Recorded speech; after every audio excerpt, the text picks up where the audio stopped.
Good evening. We're going to start now. If you want to take your seats, or if you would prefer to have conversations, I just encourage you to go down the hallway, please.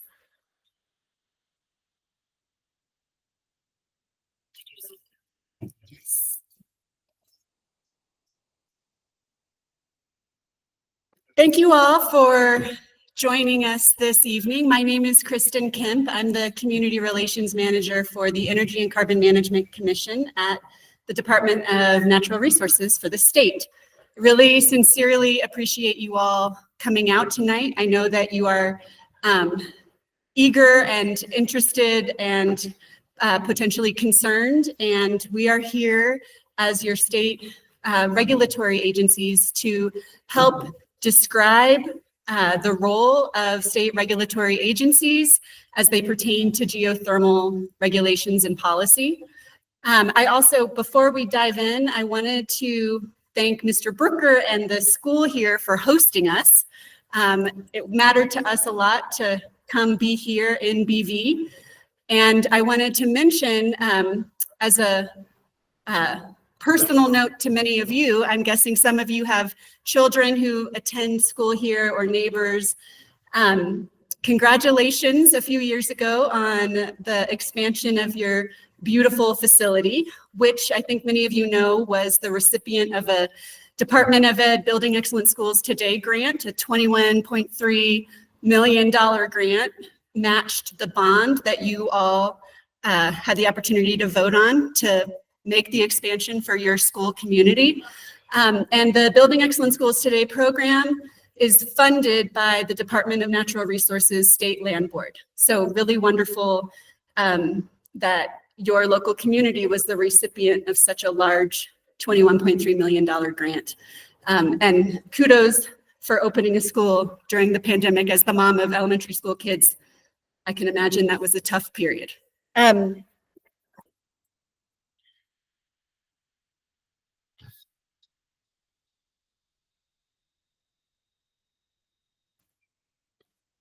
So for today, you all have the agenda, hopefully. My colleagues greeted you and handed out the agenda. We have... Please hold the microphone closer. Thank you. Do you hear me better now? Okay, thank you for telling me that. So you each have a copy of the agenda in front of you. My colleagues and I have about an hour of prepared presentation remarks. And then we'll take a quick break. We have snacks and a children's area if anybody needs to get their wiggles out. And then over an hour devoted to additional questions and hopefully answers. So we can touch on that in a bit. I did want to go over our rules of engagement for a public meeting. You also have a copy of that with your agenda. It's inappropriate to cheer, boo, hiss, talk, or cry out. Although, thank you, that was not a cry out. Thank you for telling me the mic wasn't loud enough. Please, no wavering of signs. Of course, it's a public meeting. You're welcome to have your signs. Please don't wave them. We're humans here too and trying to do a good job presenting. Of course, no profanity, and I will appreciate the compliance with those rules. Also, for supplemental materials, you each received a handout specifically about who to contact for what regarding geothermal regulatory questions. And the whole purpose of us being here tonight is to help make that information clearer. But that one document hopefully sums up a lot of what you'll hear tonight and who to contact, real humans, who to contact if you have follow-up questions that aren't addressed tonight. And additionally, you got the executive summary of two recent expert geothermal reports that were required by the legislature that our expert staff put together. And my colleague, John Morgan, is going to pass around the full copies of those reports.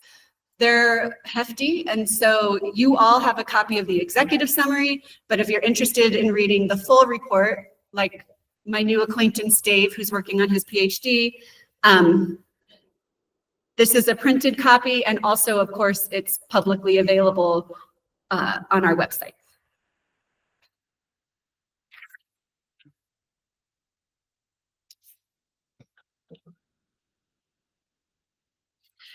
So this evening, I am joined by panelist Sarah Brooker, Deputy Engineer for the Division of Water Resources, Bryce Carter, Program Geothermal Manager for Colorado Energy Office, Miles Cotton, who is the Planning Director for Chaffee County here, who will also be speaking this evening, although he's with the county, and my colleague Mike Rigby from Energy and Carbon Management Commission. And what you will notice here is that we all come from different regulatory agencies, and yet we're all state or local government. And so part of what we hope to deliver tonight is an explanation of which agencies regulate what, but also be clear that anytime a member of the community contacts anyone, we will help you find your answer. So if you happen to have a tributary question, but you contact me at the ECMC, I will help you get a hold of Sarah's team. But necessarily, there are, of course, different agencies across the state and also at the local county level regulating different industries because it requires different expertise to regulate the science of that.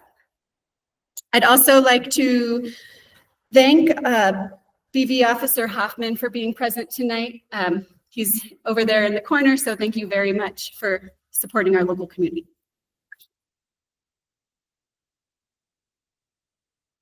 So I'm not sure it's an elephant in the room. It is the elephant in the room that I presume many of you are here tonight to hear about the proposed Mount Princeton geothermal science well local here. We are here to describe broadly geothermal regulations in the state, but thank you for registering in advance and telling us what you were interested in hearing about. And I think literally everyone who registered in advance clicked the local project. So we get that. And so rather than listening to our regulatory presentations and then at the end describing the local proposed site, I'm just going to get it over with right at the front of it. But please keep in mind that our presentation this evening goes into far more detail. So I'm kind of like, by talking about the proposed site first, it's like reading the final chapter. I really hope that you can stay and listen to the deeper information, no pun intended, on geothermal regulations.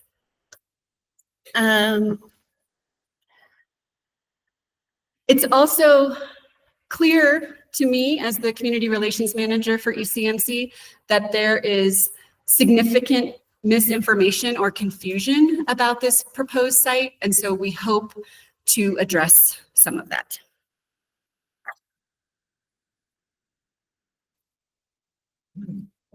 Okay, so the proposers of the operators proposing this project, I believe, have been working on this concept for many, many years, but I'm going to start with the timeline of this proposed project in 2022. The operator obtained an exploration lease from the surface and mineral estate owner at this property. The surface owner and mineral estate owner happens to be the State Land Board, which is a state agency within the Department of Natural Resources. And that state agency oversees what's called trust land. Trust land is held in a trust for the benefit of public schools. And the land board owns over 3 million or 2.8 million acres of land across the state, second largest landowner, lots of agriculture leases, lots of oil and gas leases, a variety of leasing opportunities. The rent that the land board collects funds public schools and is the primary funding source for building excellent schools today. So again, what I said in my opening comments, this local community was the recipient of one of those grants. I will be clear, though, that revenue collected from the land board through leases is disconnected from the Colorado Department of Education competitive grant process for those grants. So for instance, the majority of oil and gas leasing revenue for the land board comes out of Weld County, but how the money is collected and where the money is collected from those leasing operations is disconnected entirely from the Colorado Department of Education Building Excellent Schools Today program. So in 2022, the operator obtained an exploration lease at this site. An exploration lease is what the name implies. No production, but it can include exploration, feasibility studies per permitting requirements. So though the state land board is a state agency, the state land board has no regulatory authority. Obtaining a lease with the land board does not allow any project to proceed without local, state, and federal permitting expectations and regulatory expectations. So then in 2024, we have heard your comments. I think you're all likely aware that the operator obtained a feasibility study grant from the Colorado Energy Office. And so again, in a little bit now, you'll hear from my colleague more about the goals and purpose of the Colorado Energy Office. That office awards grants. Obtaining a grant from CEO, Colorado Energy Office, does not allow an operator to proceed. Both the state land board and the Energy Office, though they are state entities, do not have regulatory or permitting authority.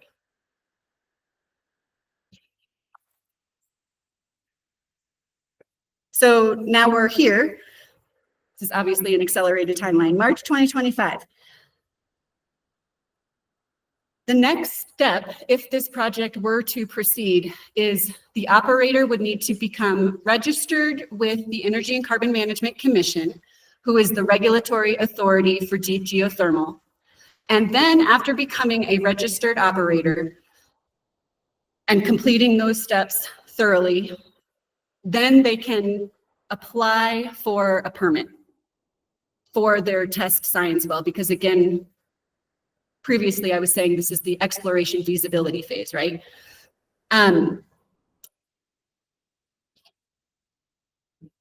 Great, so that's where we're at. So,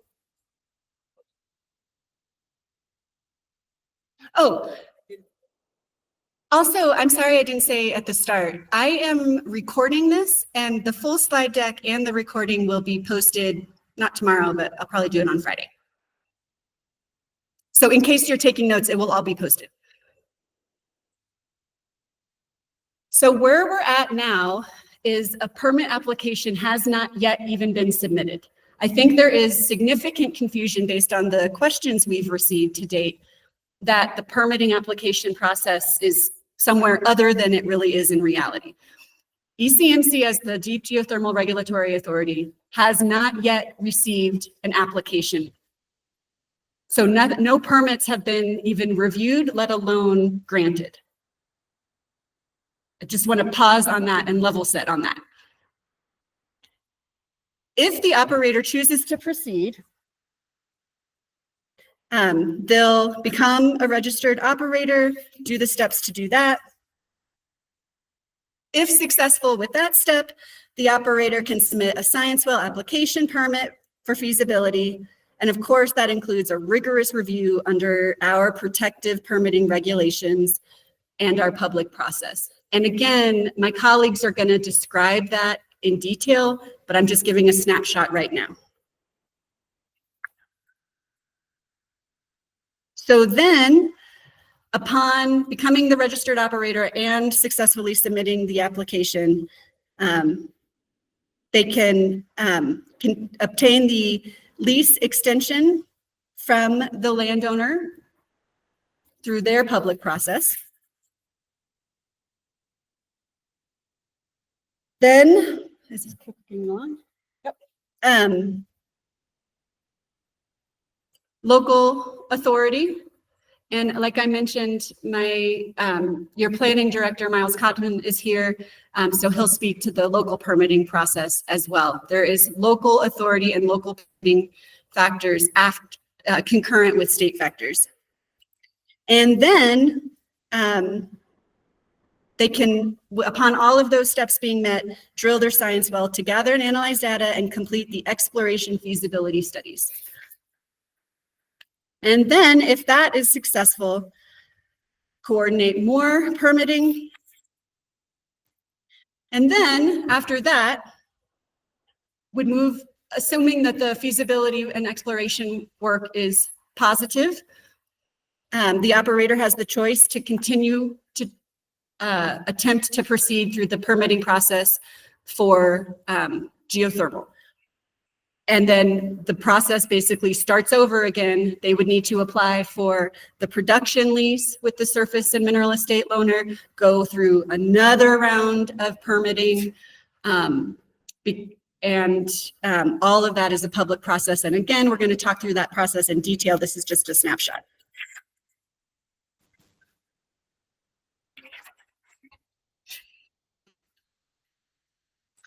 So that's where we're at with this proposed project. But what we really came here to talk about from our perspective as a community meeting was our role as regulators.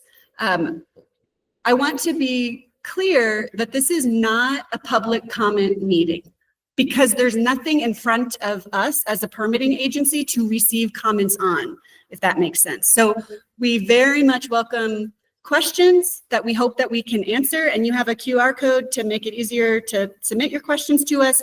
Many of you already submitted questions if you registered online. We integrated, I think, almost all of those questions into our slide deck, although a couple of you I emailed if your question, anyway.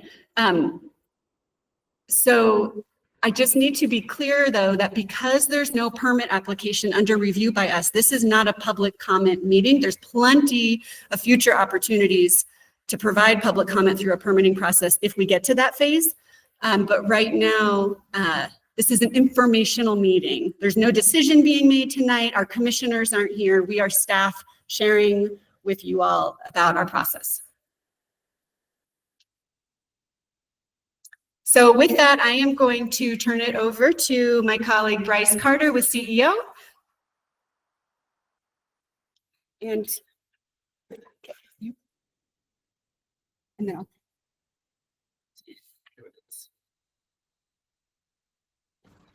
There we go. Tell me when you want to click. Okay, I'll just point in that direction. Yeah, good evening. My name is Bryce Carter. I am the Geothermal Program Manager with the Colorado Energy Office. And before I get started, I just want to say, first of all, thank you so much for being here. I know there's a lot of concern, there's a lot of passion about your community. Like last time I was here was our groundbreaking national mining destination. Okay, I've seen this community time and time. I personally just want to say I appreciate your time being here and listening to us. And with that, I'm basically going to summarize the role of Colorado Energy Office, as well as give a little bit of background on what's happening in the geothermal energy world and the types of technologies we're seeing and how they're emerging based on the incentives that we've created, given the benefits of geothermal energy are promising in terms of our journey toward a net zero state.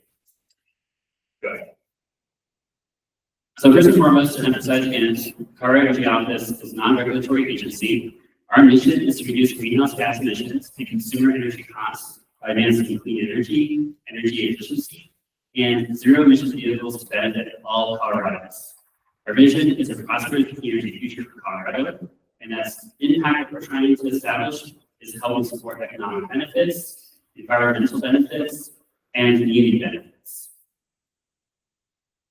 And so as we look at geothermal energy in particular, I'm not going to go too much into detail, but the benefits, in fact, many of the comments we received from you all regarding our evaluation process, we heard loud and clear that it's not necessarily opposition to geothermal energy as a whole, it's just why here. And so I want to acknowledge, we do see the opportunities for clean, firm electricity. We see the opportunities of cascading use in terms of being able to provide essentially free heat that we have as heat available. And I'll talk about some of the rewards that have been awarded and how that's being looked at in other communities across Colorado. But as part of this, the state over the last couple of years, with the leadership of the governor and others, has lined up several pieces of legislation that has helped enable the lift off of the geothermal energy market, knowing that it can potentially play a pretty crucial role in how energy can support again our transition to a zero economy. And so House Bill 19-1261 and Senate Bill 2316, these are part of our greenhouse gas, statewide greenhouse gas reduction goals, which again puts those at zero emissions economy-wide by 2050, which is the ambitious goal, of course. Additionally, there was Senate Bill 21-264 that ties to a clean heat framework to supporting gas utilities to explore that how can they support gas to electric transitions for utilities and consumers and reduce natural gas emissions. Again, geothermal has demonstrated itself to be a pretty strong resource that helps support that transition. The program that I work for, I oversee our grant programs that support our tax credit incentives with the Colorado Energy Office's Geothermal Energy Grant Program, and that allotted $12 million basically with House Bill 22-1381. And then as we move forward, and you hear a little bit of this later, the House Bill 23-285, Colorado Oil and Gas Conservation Commission was updated to become the Energy and Carbon Management Commission, which now oversees geothermal regulations. And then lastly, House Bill 23-1252, Excel Energy was allowed to create some pilot projects to support demonstrating thermal energy networks. So how do we use essentially water and heat pumps to be able to facilitate heating and cooling abilities, and also point to any gas utility that this is not too that's available to them. I'll talk a little bit more about how that actually works moving forward. So what's geothermal energy? And I actually want to point to this. This is a photo from the U.S. Department of Energy in a project in Reno. I think a lot of us, when we think about geothermal energy, we think about this image of steam flows, a lot of large facilities, and a lot has changed in the decades since this is interesting. So first, I want to take a big step back and just talk about what are we really talking about. We're talking about heat. And so when we look at heat, it's about how do we exchange heat, whether it's around the ground, whether it's shallow ground, or deep ground, and as you go deeper and deeper, it gets hotter and hotter. Some areas, like potentially this valley, that hot ground is closer to the surface. Other areas, you have to drill down 10 or 20,000 feet to get to super hot levels that can produce electricity. And so as we look at the smaller scale level, you also have a technology of heat pumps. So how do you exchange heat from one area to another? And so a heat pump is just essentially what it is in your refrigerator. You're pumping in the refrigerator case the hot air out of the refrigerator, cooling it down. So imagine that just on the scale of a house. And we have an air source heat pump, which just exchanges with the air outside. But when you drill down, say a couple hundred feet, up to 500 feet, you have a tube that can have fluid through it. You can exchange heat with the ground itself, because the ground acts as a really great thermometer. And so if you design it right, essentially you can use a ground source heat pump year-round without having to worry about the highs and lows of heat and cool throughout the year. So it's demonstrating itself as we look at ground source heat pumps, as well as the ability to use balancing of thermal loads, which next slide. Actually, this is fine. And so basically, again, you can exchange during summer, you're pumping heat into the ground, during winter, you're pumping heat out. So you can see for the ground source heat pump, you can do loop systems, do deep well systems. But again, the main thing is that you have a constant temperature, which results in high efficiency. There's lots of benefits we talk about, reducing grid demand as we look at electrification. And what's great is instead of just individual buildings, you can start looking at campuses or neighborhoods or streets, being able to exchange heat from one building to another. Colorado University has had their thermal energy network since 2008. It's 1.2 million square feet of space, and they actually didn't even have to turn in boilers last year. One of our awardees, Rico, they actually have their own hot spring, and they're looking at, okay, well, once the water's going upstream, we still capture that heat, have a small thermal energy network using what would otherwise go into the stream to be able to heat our homes. Is when you compare basically free heat from the ground to propane, the economics start making a lot of sense. And so that's one of the studies that they're excited to explore. We have a lot of other communities exploring similar questions. And just to emphasize in the last slide, again, when you think about heat, it opens up tons of opportunities. You see sewage, a lot of wastewater treatment facilities, they actually have to reduce the heat of the water going into streams. So if you're reducing that heat, has to go somewhere, and not captured it, that's where you need for food. And again, you can see that's how much it works. I just yell these movies. Oh. And to the left here, I want to emphasize as we think about deeper geothermal and higher temperature geothermal, that first image, that geothermal power plant, that's the same power plant that the photo I took flying into Reno. And they actually just have radiator systems where they bring up the hot water, they basically do a heat exchanger where they can turn fans and then re-inject it. So there's not even steam with this. And I hear concerns in the community, but I also find it interesting how close those neighborhoods are there. And so, yes, so those actually do not have steam plumes in Reno. But essentially, we talk about geothermal electricity. What we're looking at is you bring up the heat through production wells and then re-inject it. And then you have a cycle where again, you can use that heat and be able to process it and turn turbines for electricity. What we're seeing in the market now are what's called enhanced geothermal systems. This is where we're starting to look at how do we get deeper to get hotter temperatures. And so there's emerging technologies with new drill bits to be able to dig deeper. And in Utah, there's a project called Forge, where they're testing out equipment at hundreds of degrees Fahrenheit. Temperatures actually can melt steel, and figuring out how do we work with that. And that was a federally funded project. Next stage of that is actually in Weld County. The federal government is now testing that equipment at 20,000 feet deep. And it's demonstrated to show that geothermal energy might be potentially available in most of Colorado. And I'll add, the technology there is looking at how do you drill into hot rock, not necessarily a hydrothermal basin, which is where we are, where there's water and hot water underground systems. Other technologies are companies looking at closed loop systems that are essentially a large radiator system. And so Ever won an award of University of Boulder. They're actually looking in downtown Boulder, not only producing electricity, but having a technology network with that heat across 2 of campuses. Other technologies, safe geosystems are looking at geomechanical storage. So basically pressurizing a known heat resource with off-peak electricity and essentially creating a 17-hour battery. And that's actually a project that's being looked at Steamboat at the resort there. And we have several projects looking at how do you repurpose existing oil and gas wells. And so we did award several communities that are looking at repurposing that, using it as a heating district. I know Pierce, Colorado, has been one of those communities, especially.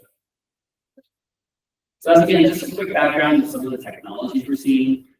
There are still a lot of challenges as we see the promising nature of geothermal, which is, of course, where is the heat, how is it accessed? There's a lot of blind federal resources, so like in Nevada and California, you see the hot water is close.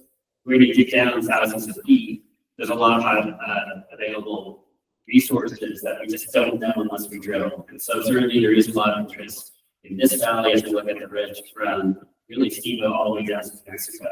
And so I think that is an open question. There's a lot of investors and others kind of exploring what does that mean for us. And I'll come back to that. So now that you get the promising nature of all these, we, the state of ours, looked at the surrounding policies. So first, I'll mention the Inflation Reduction Act. I can't get any tax credits, so I'll just highlight on the residential side for ground source heat pump, you can get 30% tax rebate for being able to install the system. And then for the commercial side, I won't go into all the details, but essentially, if you're in an energy community, if you use energy products, and if you provide prevailing wage and apprenticeship requirements, you can get as much as 50% back on the cost of the thermal energy network or geothermal system. And so you can see here, there are a variety of communities in Colorado that are qualified for energy community status to get us that 50%. Colorado wanted to support the federal incentives and mirror them in a lot of ways. And so when we look at our state geothermal tax credits, on the electricity side, we matched it at investment tax credit of 30% up to 50%, depending on the type of community, if it's an equity community and other considerations. And that's up to a $5 million capital project. There's also a thermal energy network incentive and an production tax credit.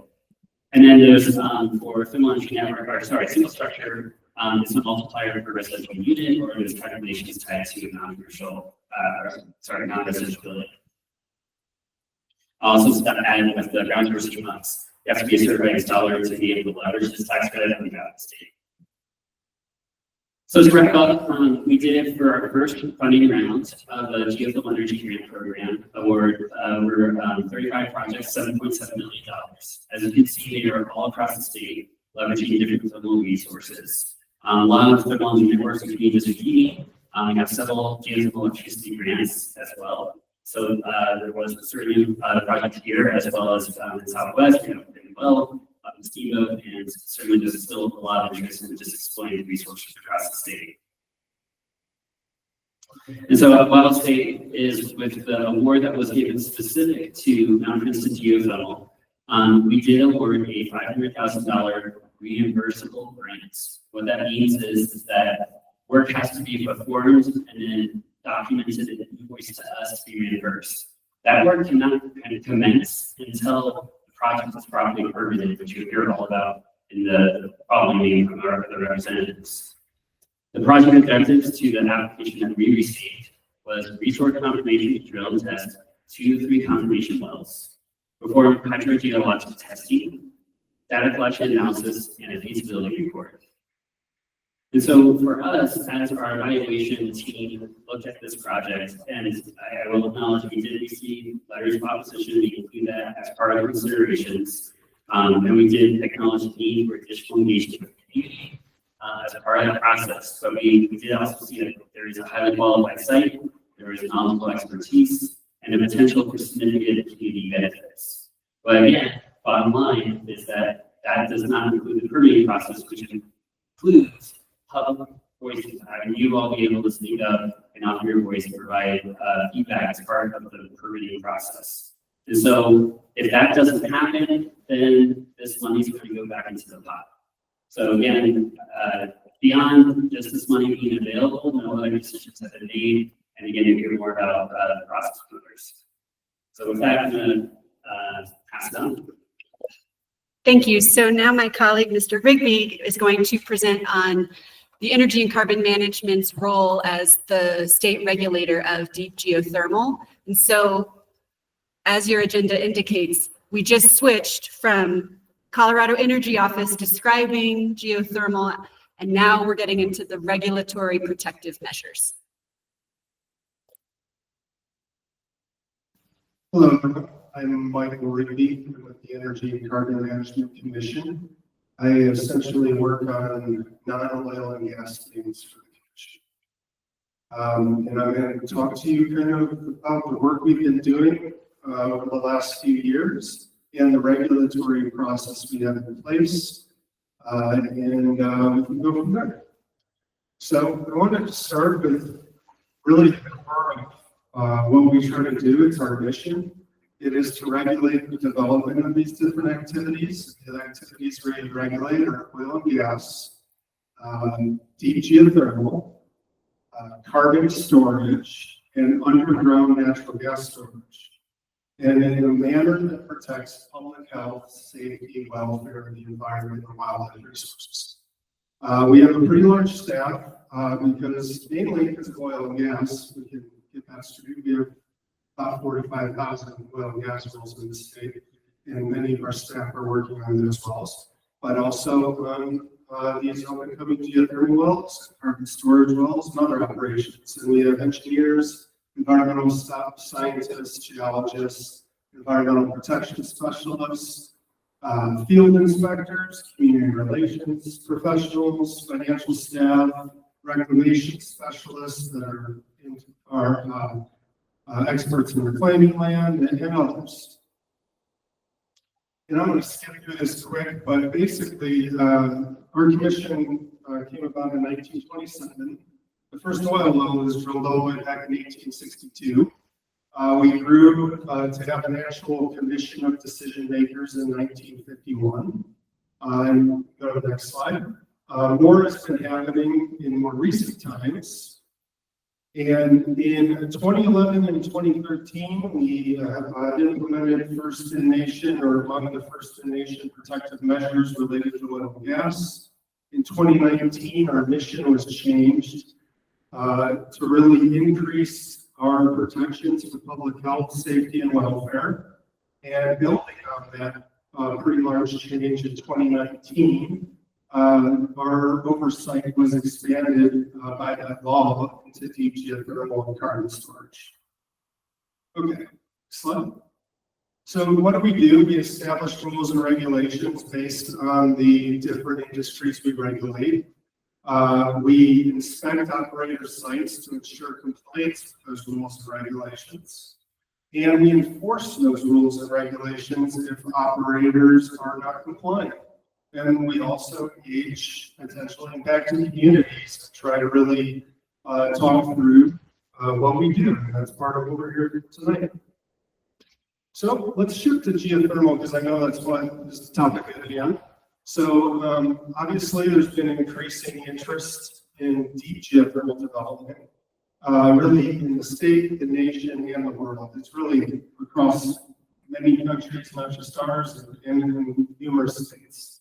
And that bill that Bryce mentioned granted the ECMC, at the time, I guess the Colorado Oil and Gas Conservation Commission, authority over deep geothermal regulations, while retaining authority at the next speaker's division, the Division of Water Resources for shallow operations and water use. So this really leverages the expertise in our divisions, where we have many decades of regulating deep oil and gas wells in a protected manner, and Division of Water Resources regulates all of the water wells in our state, as well as the use of water. So that was really the intention there. And then really kicking off after that law, we really started to begin development of our deep geothermal regulations.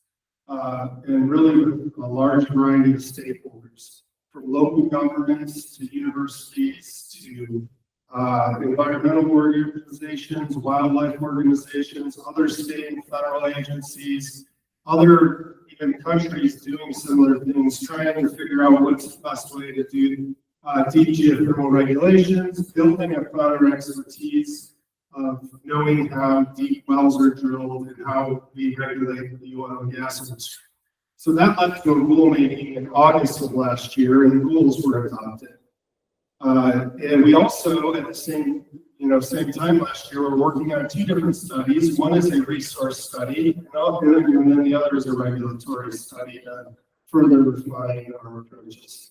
So I'm going to talk a little bit more about all of this. Next slide. So the development of our regulations, I kind of already mentioned this, but we really working with stakeholders, and we put out several public drafts, a concept paper, really trying, we worked with NRO, environmental groups, we worked with local government organizations, trying to really incorporate and develop the regulations to really protect public health in the context of all these different types of operations that we may see, as Bryce kind of outlined quickly. There's these hydrothermal operations, there's EGS, there's those closed loop systems, and really trying to take into account all these different types of strategies that could be proposed really throughout the entire state. And like I said, we'll make it in August. Next slide. We are also working on a resource study, which was a collaboration between us, the Colorado Geologic Survey, and a geothermal consulting company named Vera. And this really took all of the bottom hole well data across all of these oil and gas basins, as well as other collected data across the state that the CGS had been compiling over the last decade, or maybe numerous decades, and generated a lot of maps and different reports. It did also cue in that there's a lot of areas that don't have data, and there's different work to be done to really understand the resources fully. So that is one of the reports we have on our website. It's over 200 pages. It has a lot of information, but it also flags for the things that we don't know right now. And really helped provide a lot of technical context as we did develop our regulations last year as well. Excellent. The other study we were working on was in collaboration with the Division of Water Resources, looking at how the state regulates these things to ensure that we're regulating them in a safe and effective manner. And that work really built on that previous law, that technical report, all of our efforts in rulemaking, and led to the release of that study at the end of last year. So let's dive into geothermal regulation in Colorado, which is maybe, the thing you're maybe most, or one of the more things you're more interested in here. So one of our laws, I want to point out, in 2023, actually granted local governments clear control and co-equal siting authority over deep geothermal operations. This is something we have in oil and gas regulations and was adopted recently in like the last decade or so. Oil and gas, it's a collaborative effort with local governments to make sure they're involved in the permitting process. And this was adopted across the deep geothermal operations. DWR does shallow geothermal operations. That would include like heat pumps for these shallow operations, shallower than 2,500 feet. And we do the deeper operations, deeper than 2,500 feet, and that includes a surface location permitting process to reduce impacts and protect public health, the environment, and wildlife resources. So next slide. And I want to talk a bit about what the geothermal science is. So in our regulations, it means a hole drilled for the purpose of obtaining subsurface information to support geothermal resource development.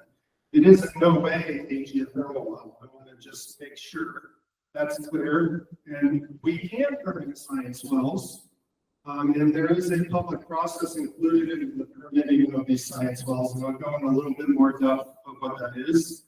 And like I said, they're not geothermal wells. In order to utilize a science well for geothermal, it must be converted through a separate permitting process to a geothermal well. So science wells are not allowed to pump or inject fluid or run a power plant or anything like that. They're strictly for obtaining data.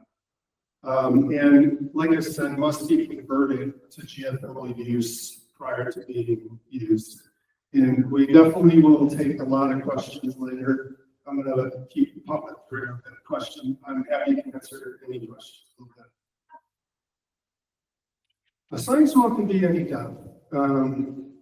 Currently, you can permit a science well at the DWR as shallow as 100 feet, or you could permit a 20,000 foot science well. Depending where you're at, and it really is dependent on where you're at. What you're doing. Yeah, I can talk more about it. Next slide. So this is a little schematic of what I've kind of been talking about. And this is after, let's say you're actually wanting to permit a geothermal project. This is maybe after the science well process. You would ask yourself two questions. And that really helps clarify what information is required and who you need to go to. So is it deep or shallow? If it's deeper than 2,500 feet, you're coming to the ECMC. If it's shallow, than 2,500 feet, you're going to the Division of Water Resources. And the next really important question is what is the project using groundwater? And if it's using groundwater, is that groundwater tributary? And what that means is surface waters and water connected to the surface, or is it non-tributary, which is very deep fluid isolated from the surface? And depending on those questions, there's different regulatory requirements. So, I'll just point out, and Sarah's going to talk more about this, but any tributary waters, which are waters connected to the surface, must go to the state engineer and their processes for permitting the water use of any tributary water use. And only in the case where non-tributary, very deep, not connected with the surface water, and only heat is being used, would the permit solely go to the ECMC? So, next slide.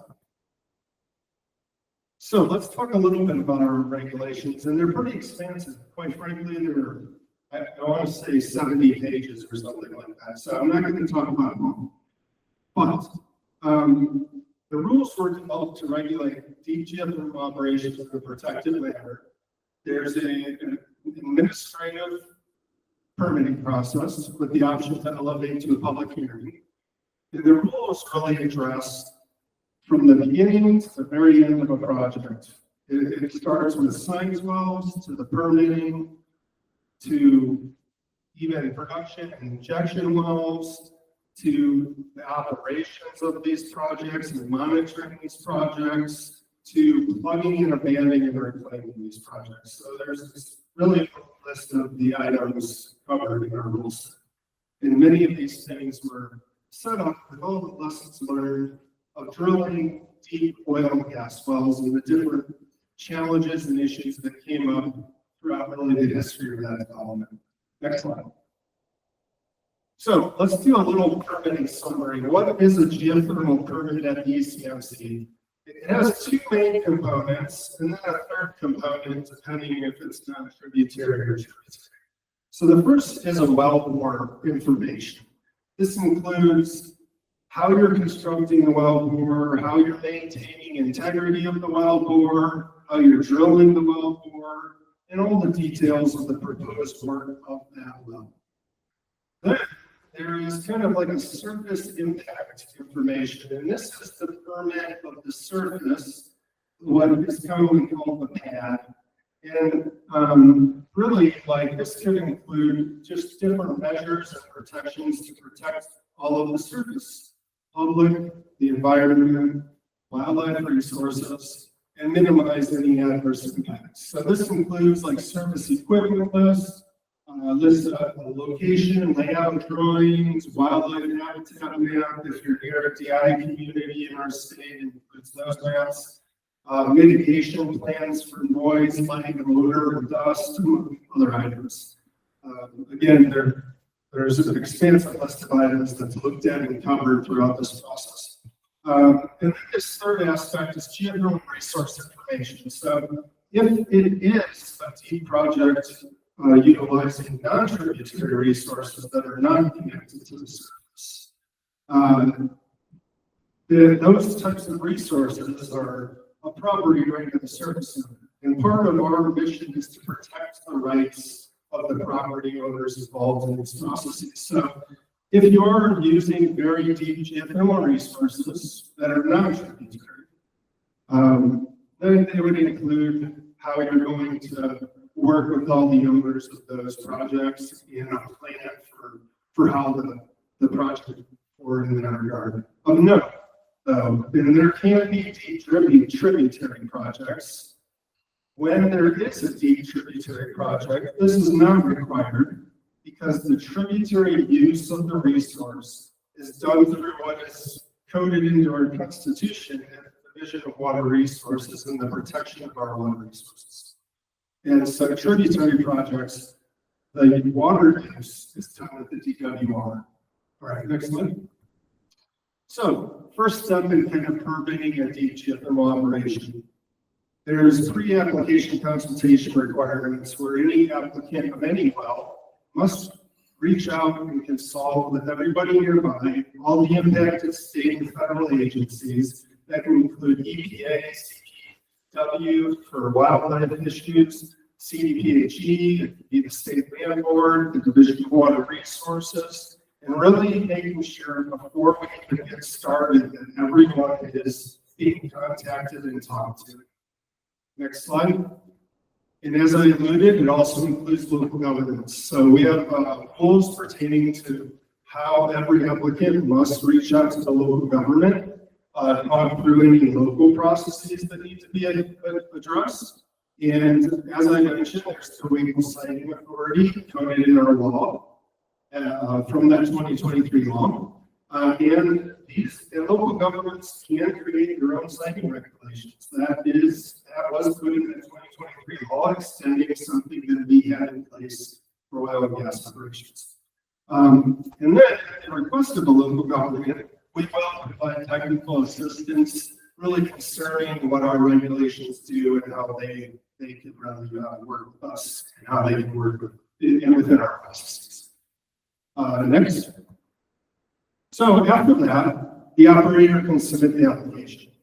The application will go through a full staff review, going from engineering to geology, environmental specialists, finance specialists, because there are actually also financial assurance requirements, reclamation specialists, and all sorts of staff. And once the full staff determines that the application is complete, it will be posted for public comment. Depending where you're at in the state, the public comment ranges from 30 to 60 days. But at a minimum, there's a 30-day public comment period where anyone can come and provide public comment on our website on any well really across the entire state. After that, any additional review by staff would be completed. And once staff was completed, the application would either be approved or denied. And at really any point in this process, the staff of the commission could take this up to public hearing. Next slide, please. So, once, let's say, a well is drilled and a geothermal operation is ongoing, there are also operations, monitoring, and reporting requirements for these projects. So the initial drilling, they must submit all of their data that they acquired during drilling, all the information on how deep it is, what they've seen. There's monthly reports of fluid production and injection, as well as surface temperature readings and flow rates. There's monitoring of the wellbore to ensure that the wellbore maintains integrity and does not have any leaking. There's also corrosion monitoring to ensure that the cement and casing are in place and that they're not corroding in any way. And then there's reservoir monitoring, including sampling of the initial state of the reservoir, as well as annual reports summarizing fluid usage and really the submission of any additional monitoring data. So that's just to say that these are all in place to collect data on the project as it's ongoing. So moving forward, we're trying to remain engaged across local communities across the state. That's one reason we're here today, and I think we're going to continue to do that. And we're happy to answer questions, and we're definitely going to get to those. We want to focus internally on ourselves on our implementation strategies, because this is a goal set that was just put in place in August. So we have database things. We want things to be transparent on our website, to be able to be looked at. And it's not just as simple as flipping a switch. We have to create new forms.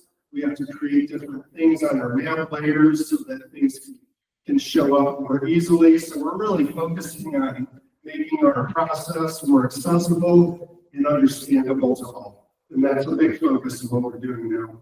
And we're also going to collaborate really across all types of levels of agencies, because it's really important types of projects. So that's something we'll continue to do. And also remain engaged in all of the new technologies occurring, because we need to be adaptive. If new technologies do come up, we need to understand them in the context of our regulations and ensure the safety of the public as well as wildlife and the environment. So that's really what we're working on, and I'd be happy to talk through any of that when we enter the Q&A. But thanks for having me here, and I look forward to chatting with any and all of you. Thank you. So now we're going to invite Sarah Brucker from Division of Water Resources. Her presentation is quite shorter. After her, just to give you a status update on where we're at in the agenda, we will hear from your local county planning director, Miles Cotton. And so then we'll take a break, and I think we're on track, which is a wonderful thing.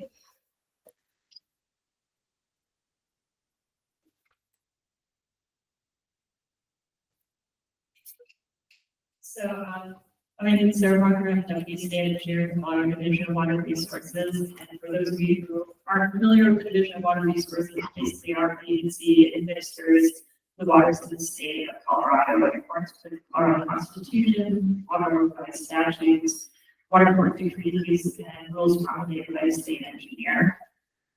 I think there was a question someone had asked about who owns water in the state of Colorado. In accordance with the Colorado Constitution, water is actually a resource that belongs to the public.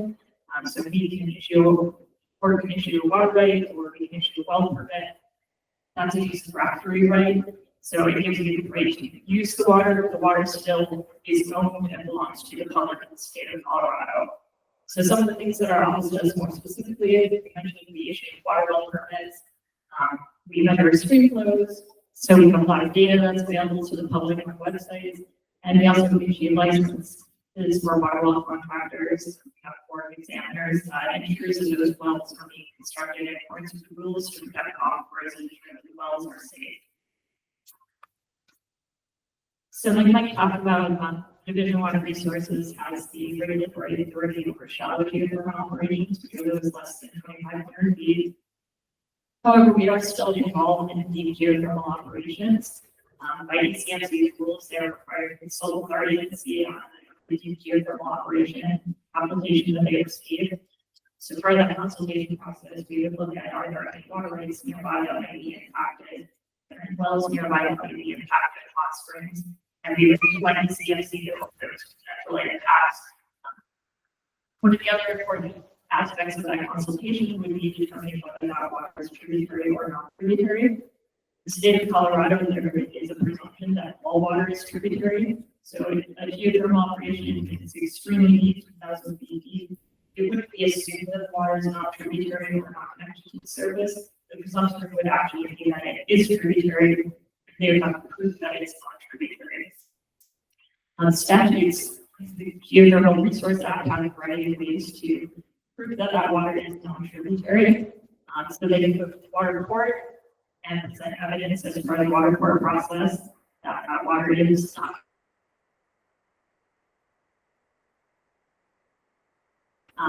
They can get a permit from our office, but they would need to provide a hydrogeological study to support a permit that that well was going to be non-tributary. There are some areas of the state and some aquifers, again, typically extremely deep aquifers that through the produced non-tributary groundwater rules have already been found to be non-tributary. Those would fall for oil and gas exploration operations. So these tend to be very deep and typically very poor quality aquifers. There is a potential that we could do rulemaking to define additional aquifers for the purposes of geothermal resources that would be non-tributary, but we have not started any rulemaking that's been proposed. It's just an option that is available in statute. So our office, Division of Water Resources, would also issue a geothermal water use permit. So whether it's going to be a deep geothermal operation or a shallow geothermal operation, if it's going to actually use any water, then that would need to be permitted through the Division of Water Resources. So if the groundwater is found to be non-tributary and is only going to use the water for the extraction of heat, that by statute does not require a permit from our office. They could use that water just for the heat extraction purposes. And ECMC typically would require that water to be reinjected into the aquifer to keep pressure, but they would not need to get a use permit from the Division of Water Resources. And those, if the groundwater is found to be non-tributary, but they're going to use it for another purpose, they are going to extract heat, and going to apply it to a cornfield or something like that, or use it to fill a swimming pool, something that doesn't strictly require the use of the heat. Then they would need to get a use permit from our office for non-tributary aquifers. Groundwater is allocated on the basis of ownership of land. So you basically would be able to draw on water that's underlying your land in that specific aquifer. So it would be the aquifer that they identified as producing the geothermal operation from, and only the quantity that's underlying specific parcel they own or have to send to the landowner to draw water from. Third category is groundwater is tributary. There are very few areas where they would not need to go through a process to get a plan for augmentation. Basically, a plan for augmentation is a water court process. They would need to go to water court and develop a process, a plan to make sure that all that water did not injure any other existing water rights of water users. Typically, that involves making sure that the quantity of water that they withdraw is returned to the stream system. But the board can consider other factors it has. If you consider wells that are in between where they're going to withdraw water and where they're going to replace water. You can consider other factors related to the quality of water. And that would be through the water court. And so the permitting process through the Division of Water Resources set up a shallow geothermal operation, and they would need to get an operations permit from our office. So they would need to send a certified notice to all water geothermal rights that have proposed geothermal well. There would be an opportunity for those people who were notified to object to the issuance of that permit. They could send comments to our office, which we would consider. They could raise issues that we would then require the applicant to come up with a plan to mitigate. They require studies showing that they're not going to impact another water right or no well user. If the well has proposed wells that have a pumping rate greater than 15 gallons per minute, they are required to be at least 600 feet away from any existing spring, water well, or water right. If they're unable to comply with that, then they need to provide a certified notice of all of those to all those well owners, water right owners, or spring owners that were located within 600 feet. And those individuals would have the opportunity to object and request a hearing for our office to demonstrate that the issuance of this permit would cause degradation of their well water right. And then we also have new legislation that's working its way through the process. We have some amendments that are going to be proposed, it's going to postpone, so the bills are taking it from the big stretch time in the hearings, but we're expecting an amendment to be proposed that would implement electronic notification list for tributary geothermal operations that have a 50 gallon per minute or more pumping rate, which is the threshold for when you consider something to be a smaller capacity versus larger capacity pumping rate. And there would also include some additional protections for hot springs. And those will be fleshed out in the future through ruling that our audit will be going through reality of our operations subsequent to legislation being adopted. And then the second type of well permit that could potentially be needed is the water use permit from our office. That again would require certified notice to all water wells and water rates within 600 feet that draw from the same aquifer. And again, there would be an opportunity for those affected water users to object to the issuance of that permit and request a hearing before our office. And then again, the new legislation proposes to add electronic notice to all prior geothermal operations before Buena. It would also notice ECMC so that they could let us know if there were any other operations that could potentially be impacted. Those prior geothermal operations where ECMC could provide comments to our office for objections to issuance of that water use permit. Thank you, Sarah. So, Miles, if you could please join us. I want to thank Miles Cotton for joining us tonight. We are here as the State Energy and Carbon Management Commission hosting this meeting, and Miles agreed to come and speak briefly about the perspective from local government. Thank you, Kristen. And again, I think I was given 5 minutes. I will try not to use all of those so that you can get to your questions and get to dinner. My name is Miles Cotton. I am the director of the Planning and Zoning Department with Chaffey County. So we are not affiliated at all with the ECMC or with TWR or any state entity. But just like these folks just ran through all the various state regulations, for geothermal permitting. The county has adopted regulations regarding geothermal permitting. And specifically, those are what we're calling, what we call our T41 regulations. And that is the state bill number that allows us. But effectively, I think one of the questions we get a lot is, well, how can the county regulate it if the state is already regulating? Doesn't that then mean it's a done deal? And it is the state, through these bills, gave the county local control. I think Mike mentioned earlier some of the siting requirements which we have adopted. But we have control, and we have some permitting authority over this through what we call the activities of state interest. That this community, the county, about 12 years ago, adopted a whole slate of regulations for geothermal permitting under that bill. And so, what this process, what has to happen, at least from the county's perspective, there is no difference between shallow or deep in terms of what triggers our permitting requirement. You're exploring for geothermal resources, or you are trying to develop geothermal resources for the commercial production of electricity, it has to go through the county's permitting process before it has any authority to do any of that work. And when I say any of that work, I also mean exploration work.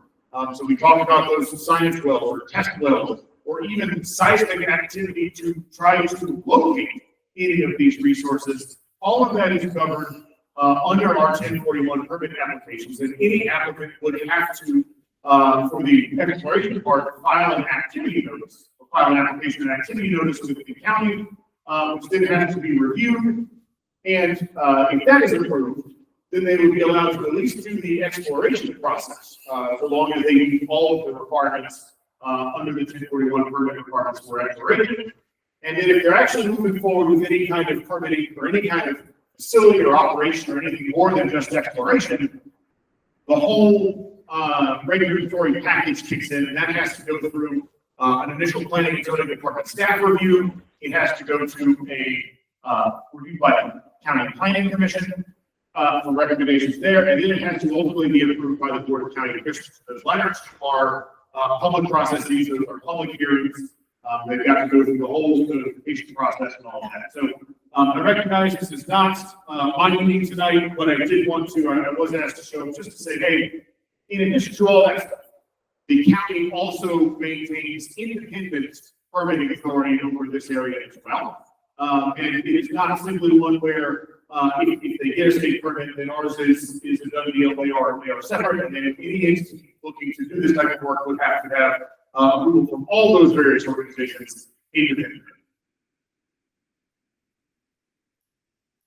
Thank you. So that concludes our prepared remarks. We're going to take a brief break. Restrooms are around the corner, cookies and water over here. I see no children in the room, but if you're young at heart, we have a really fun kids activity in the back. And we will, in the interest of time, let's take a 7-minute break and come back at 6:20. All right, folks, in the interest of time, I'd like to get started with the Q&A. So you're welcome to continue your conversations out in the hallway if you need to, please. I should just let y'all know I'm here. Thank you.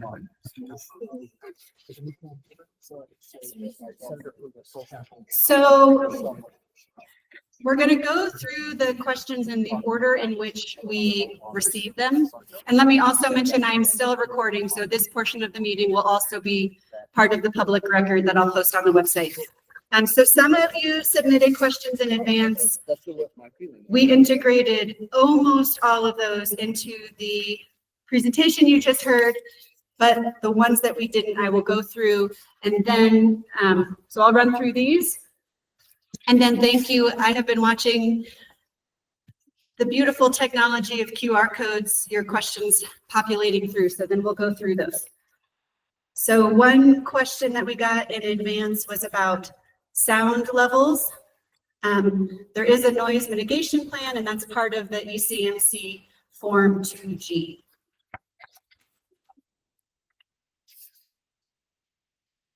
This is a broader question. How would the residents of BV and Nathrop benefit from such a plant? The cumulative impacts, are a factor in our permitting process. That's to be determined in the future if this project proceeds. We can say generally that geothermal has the potential to provide many local benefits, reduced energy costs, air quality improvement, heating nearby structures, and cascading uses like greenhouses and et cetera. But of course, those benefits are dependent on the strategies, dependent on the specific site. Another question is about fire risk.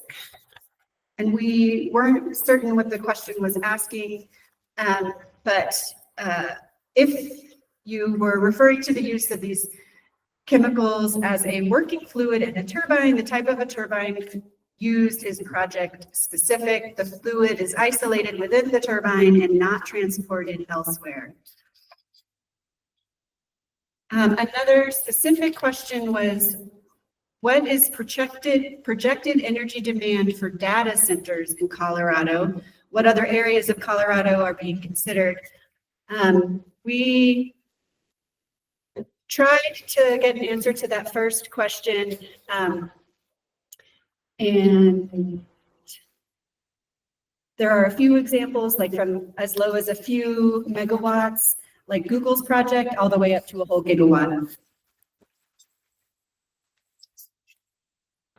And then regarding that second question of what other areas of Colorado are being considered, the heat maps that are posted on our website directly answer that. Not to punt you to the website, but check that out because there's a remarkable amount of information on our website. I also recognize that there's an overwhelming amount of information on our website. So if you have questions navigating it or even like finding the right page, contact me. My business cards are here and we'll help with that. We want to help with that. Okay.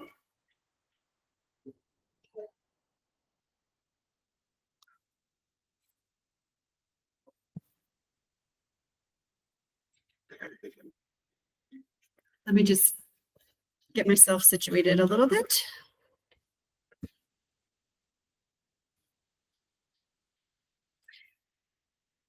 So, again, I'll go through these in the order they were received. Will you please share the criteria and the weights of each criteria for evaluating and decision-making process of geothermal wells? I feel like that question was already directly answered, but can I pass? Do you want to contribute to it?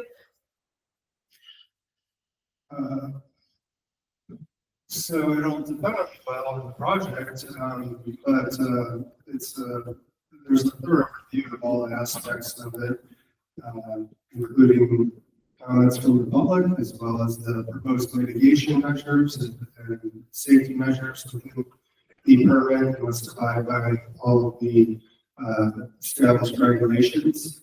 But ultimately, that's a site-specific question because wells can be very different and end uses can be very different. There could be shallow wells used to heat a greenhouse versus a power plant. So they're going to be very different kind of criteria and review processes depending on the scope of the project. And Mike, you preempted this person's next question, which was siting. So Siting, I mean, there are county local processes that are independent of ours, like I pointed out. But we also, and I would point out, unlike the majority of states, we do have a surface siting permit that requires extensive information showing the different mitigation plans to the environment, as well as things like storm drainage and different things like that, as well as mitigating any sort of impact from drilling or the operations. I'm happy to dive further, but we have a pretty extensive surface permitting process in addition to the permitting of the wellbore. thank you. This next question has an implication to it. why are there no studies on the impacts of chemical leaks into the aquifer? So maybe we can touch on our studies too. So there are extensive studies in the oil and gas industry about aquifer leakage and groundwater management and how to prevent these things as well as to remediate them. There are some studies in geothermal in this regard. As you know, there are many, many more wells in the world and in the state that do oil and gas. So the data in that industry is, let's say, more extensive. That said, we do have a chapter that we focused on impacts of geothermal development in one of the studies we released last year that does summarize some of these considerations and points to some of the different literature that is out there in the geothermal space. But there is extensive data on this type of thing in somewhat relative kind of industry with the drilling of wells and bringing fluids up from deep through a wellbore to the surface and protecting the shallow drinking water aquifers from those fluids. So happy to try to wrangle some of those. If you have interest, I'm happy to follow up with some of that information. And then also, you all have copies of the executive summaries of those two reports, and the full reports are being passed around and they're published online. And then the next question I will take, the question is, why is there no representation from the Department of Health, which is actually CDPHE, Department of Public Health and Safety, which regulates our water quality in our community water systems. There's a confusion there on who regulates what, but I will say that our sister department, CDPHE, is a consulting agency for ECMC and for DWR.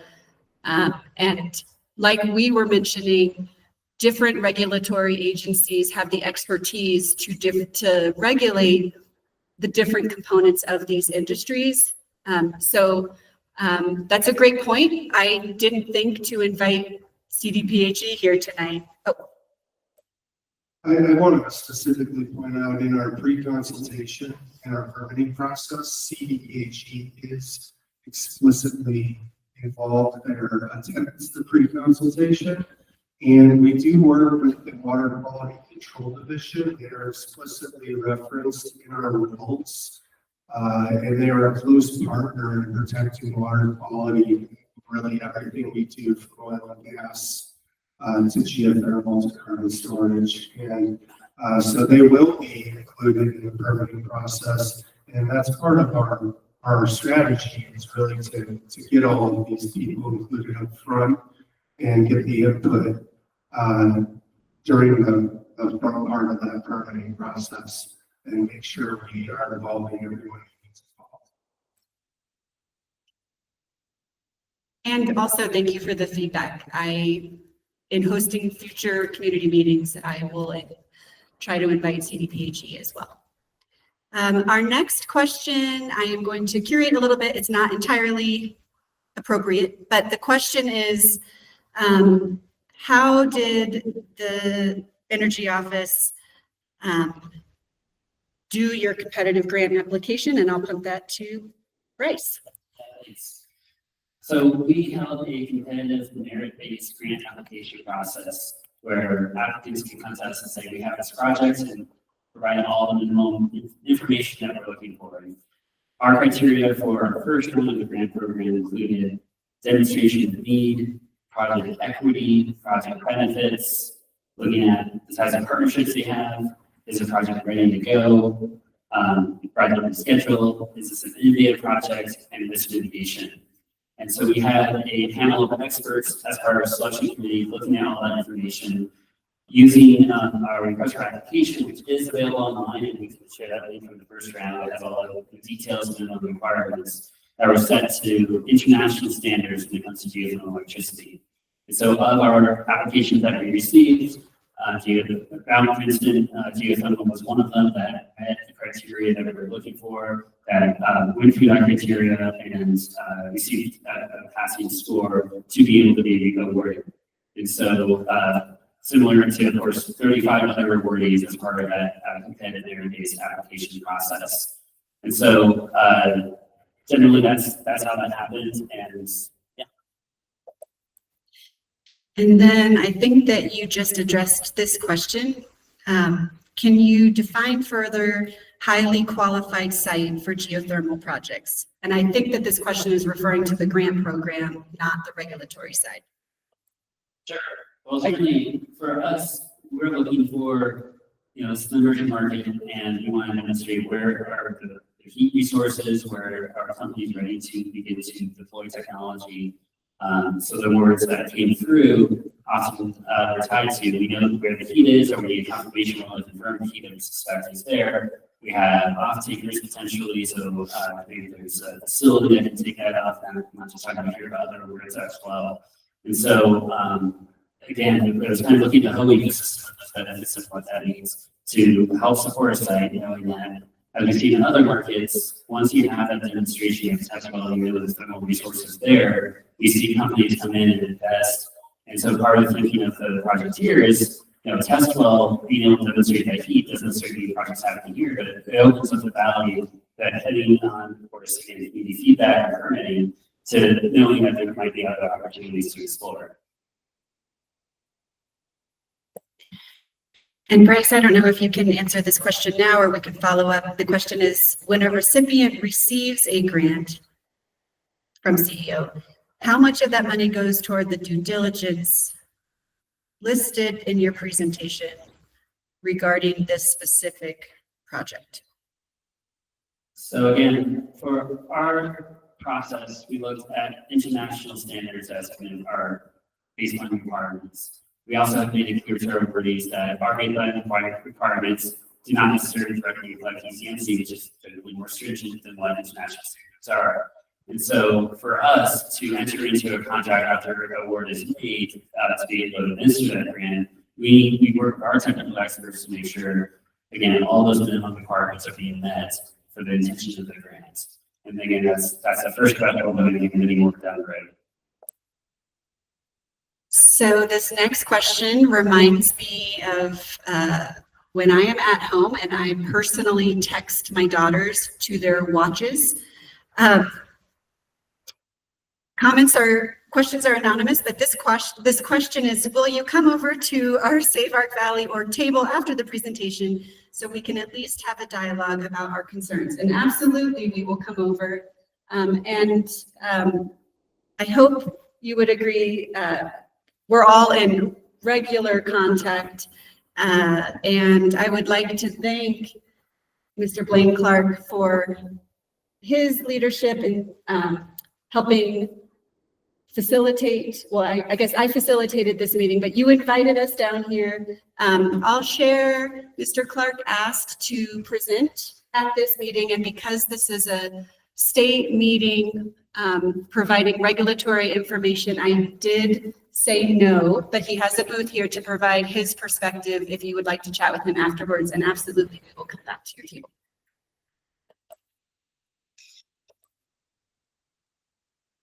Next question, can you comment about House Bill 251165 and impacts to local decision-making? Sure, I'm familiar with the bill, and there is no language in there removing local control of these projects. And as far as I'm aware, there's no plan language to removing local control, and that would be contrary to the bill that we passed in 2023, ensuring co-equal siting authority of local governments. So happy to go further, but I'm confident that that is the case as drafted in that bill. The next question is for Mike again. Under what situation would a science well permit not be converted to a geothermal well? So the distinction. Sure, there's quite a few scenarios that it wouldn't. There are some scenarios where it would. There are projects that drill science wells, and then let's say rather than converting that well to a geothermal well, they might just make it a monitoring well for the project.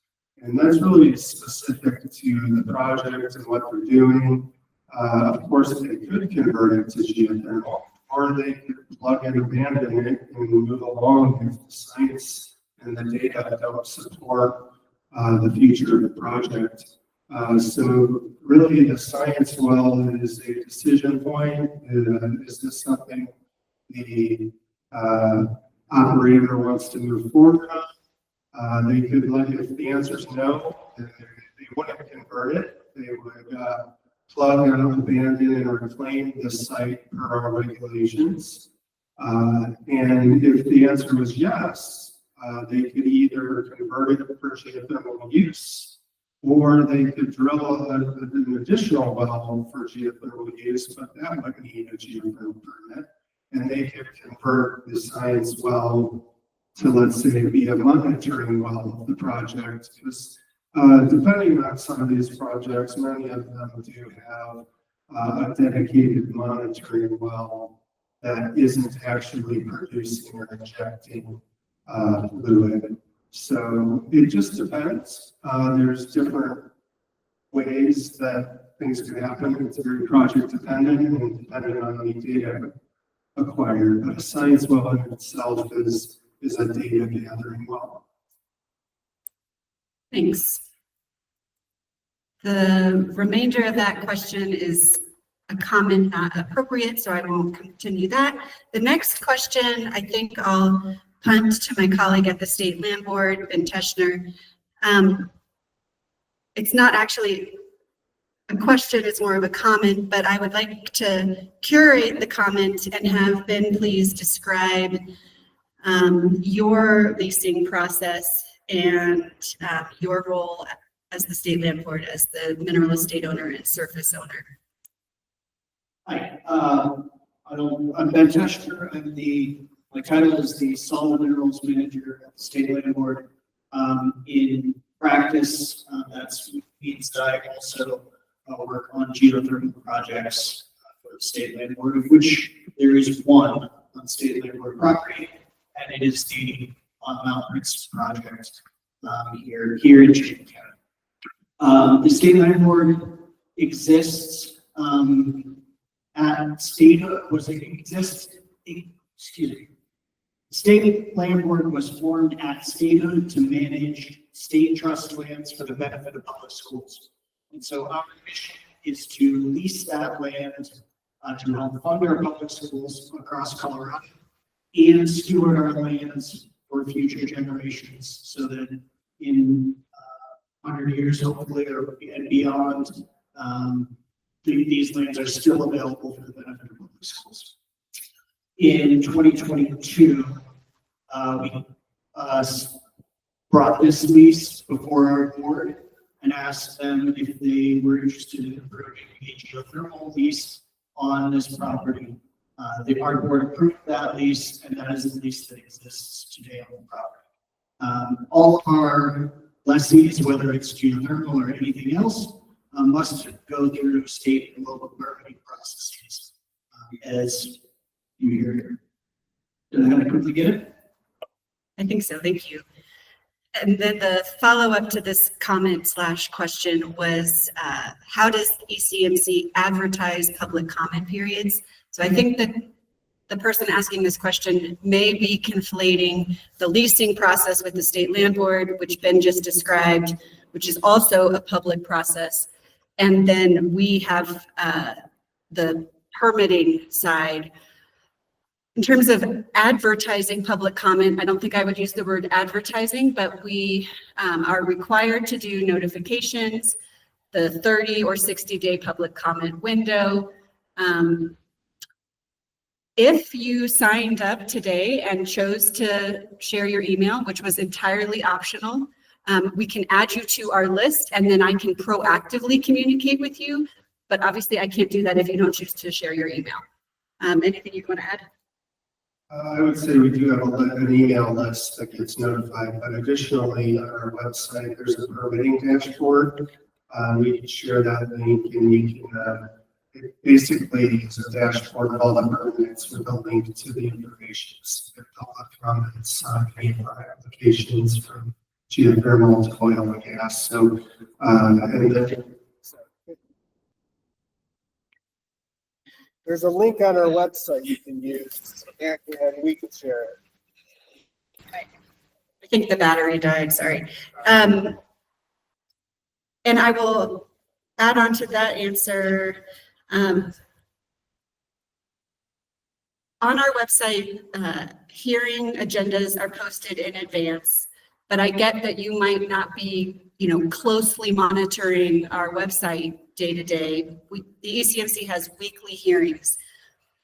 We also have a tentative agenda posted on our website. So if you come quarterly to our website, for instance, you can get an understanding of what might be coming to a meeting in the next several months. So we're doing our best to share out future hearing topics, but we also can't commit to it. So that list is tentative. This next question, and then I'm going to be loud and just pass this wired mic. Monitoring is only for geothermal resource. I guess this isn't a question. I think the question is, we want water resources monitored, which can you address, I guess, more broadly? I think you've answered this question in the presentation. Okay. I'm going to turn this off just so I can unplug it. Hold on.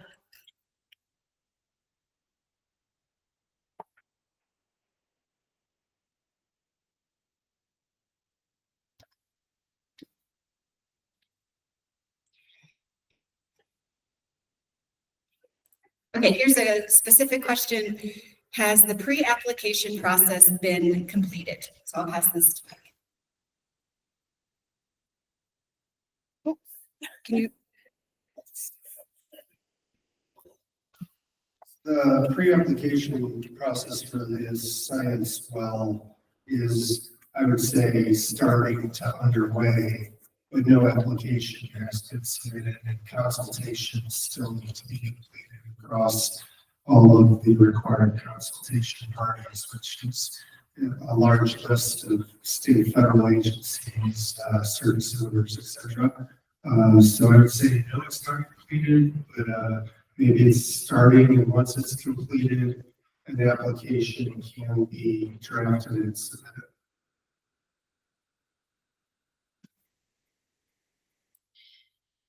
The next question is not pertaining to geothermal, but I can answer it anyway. How many orphaned oil and gas wells are there in Colorado? I will pull up the exact number for you in a moment.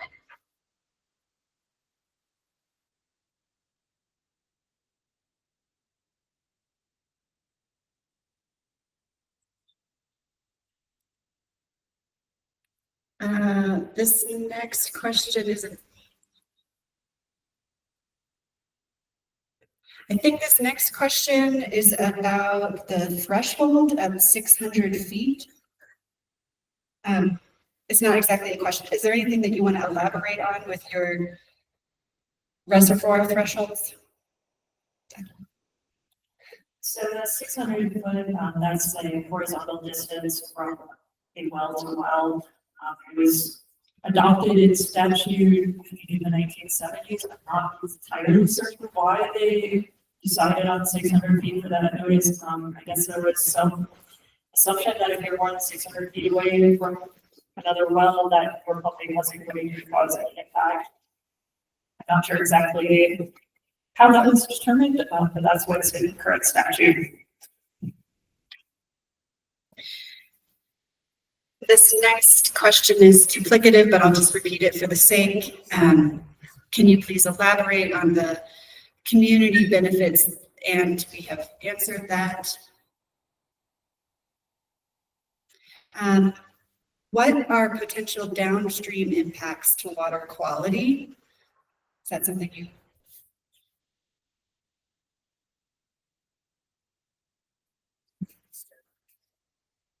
So Division of Water Resources does not have regulatory authority over water quality except in very limited circumstances.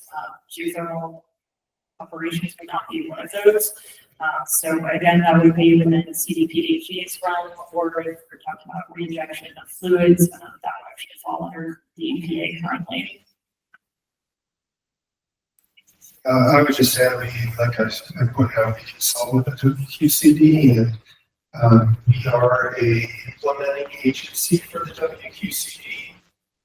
This has been, we have an agreement with them, and we work with them and meet with them commonly. We also work with the EPA very closely on injection activities. So all of our regulations are set up to align and protect shallow groundwater aquifers. And any sort of, we basically work with WQCD on any potential issue that could come. But all of our wellbore construction standards are really developed in line with protecting water quality, especially for shallow aquifers, and are aligned with federal standards at the EPA. And again, we also consult with the EPA in addition to WQCD in our processes to make sure we're protecting underground sources of drinking water and anything that we permit.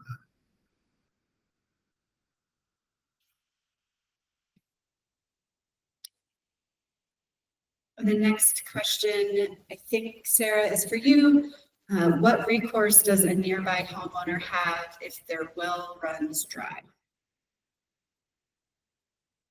So anyone can object to the issuance of a well permit if they feel that they've been injured by that well.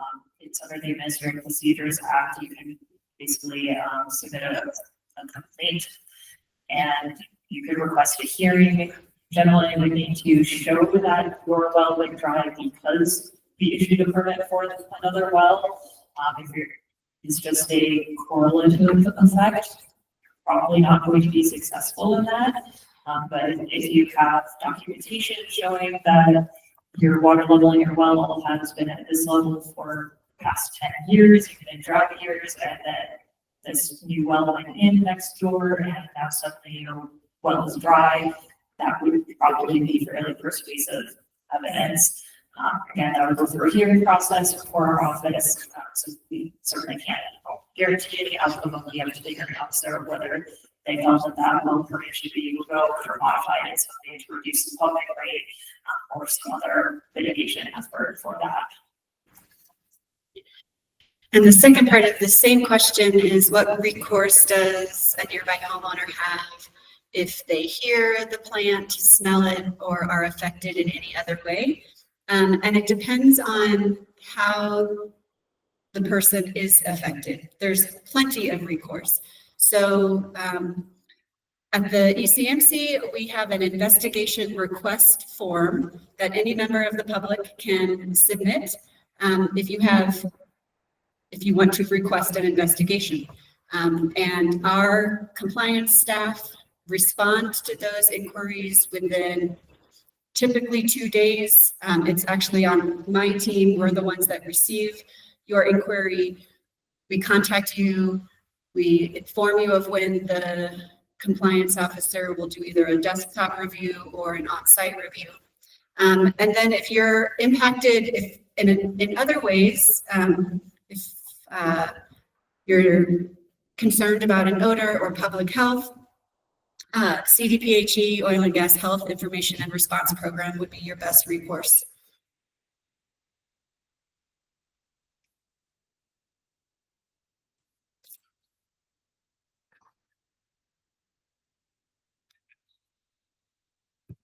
One moment.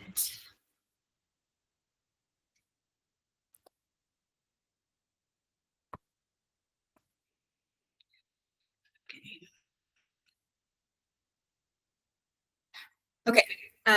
We understand for projects like this, there is a performance or security bond, also called financial assurance. Can you explain that? What are the thresholds? How much is it for? Yes, that is definitely a part of our regulations and one that we've developed over time from our learnings on oil and gas. Currently in our geothermal regulation, every operator would be required prior to drilling to put forth money to reclaim the surface land, and then additional money depending on the depth of the well. And that money will increase depending on the depth of the well to be able to plug that well safely. So essentially as to not leave orphan facilities and allow the state, if in the case of if a project was abandoned by an operator, we would keep that money and our orphan well program would be able to go out and use that money to first plug the well and then reclaim the overlying surface land to its original state. So it's a fairly in-depth rule that is somewhat dependent on depth. But these are significant amounts of money due up front, usually in the ballpark of $100,000 to $200,000 to remediate these types of projects. But of course, that money can fluctuate depending on the size and scope of the project. If there's multiple locations, for instance, that would go higher. If there's multiple wells, that would go higher. So it's going to depend. We do have rules that I can point to them. But essentially, we've developed these to avoid orphan facilities that have become an issue nationwide. In oil and gas, and we have one of the most excellent orphan oil programs active in this generation. So.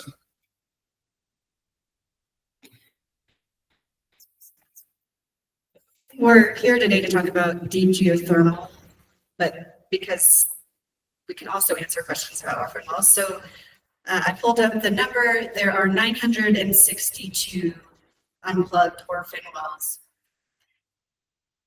And then as a follow-up to this question that Mike just answered, there was an implication in the question that the state is, these words, saddled with the payment of plugging these wells. And actually, this is all posted on our website, but current operators pay annual fees.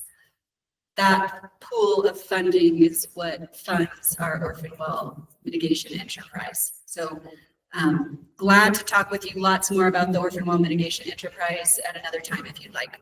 And it's also posted online.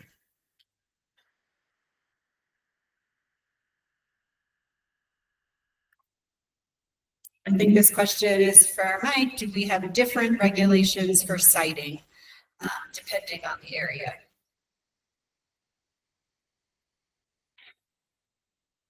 I wouldn't say different, but different mitigation plans would be applicable. So if you're in a wildlife habitat, you would need to address something different than if you weren't, for instance. So we have a variety of regulations that are dependent on different things. There's also different regulations active if, for instance, you're in or around a disproportionately impacted community. There's also, for instance, here in Chaffey County, local siting regulations. So that isn't in our process, but that would be a difference here than other counties.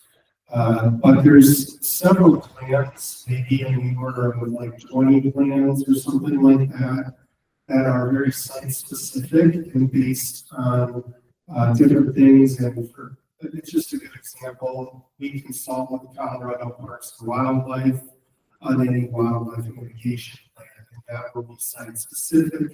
We consult with CDPHE and APCD on any sort of area emission mitigation if there is any. And again, project site specific. So While they're not different, they are different. And they're just kind of, it's very site specific and tailored, plans across all these different types of events. Mike, hopefully you can help answer this, or if we're not equipped tonight to answer, we can follow up. What considerations does the state or PUC, which is Public Utility Commission, another regulatory agency at the state, make regarding siting to ensure the grid implications for locating a geothermal utility power plant makes sense, given the enormous infusion of infrastructure and construction for that grid? Is that a piece? That isn't something we regulate in ECMC, but the PUC does regulate the distribution of electricity, and they really govern these kind of local electricity organizations like there's Excel, Tri-State, and PUC regulates those folks, and there's things like power purchasing agreements. All of that is not under the purview of the ECMC, but there are processes at the PUC and obligations to utilities such as Excel, Tri-State, or other local utilities. But I can't really comment on that because I'm not an expert in those items. But we could try to hunt down some others that like PUC or something. If you have specific questions. And so these questions are anonymous, as you know, but if you're the person who asked that question and you want to follow up, we'll try to connect you with the PUC. Bryce, this next one is for you. In your competitive grant application process, is there any, I have to curate the question a bit, is there any criteria about the awardee being a Coloradan or where they are based out of? Yeah, I would say, as we look holistically at each application, we can kind of look at partnerships, public involvement, and what does that mean for this project. Project readiness, certainly if it's a stakeholder that's not local or from out of state, that's obviously a big consideration in terms of engaging the community and being able to move forward the project. Because we know any project, for it to be successful, moves at the speed of trust for the community. And so I think, as we look at the different criteria, one thing that we've tried to emphasize again is understanding what does that community benefits and community partnerships look like.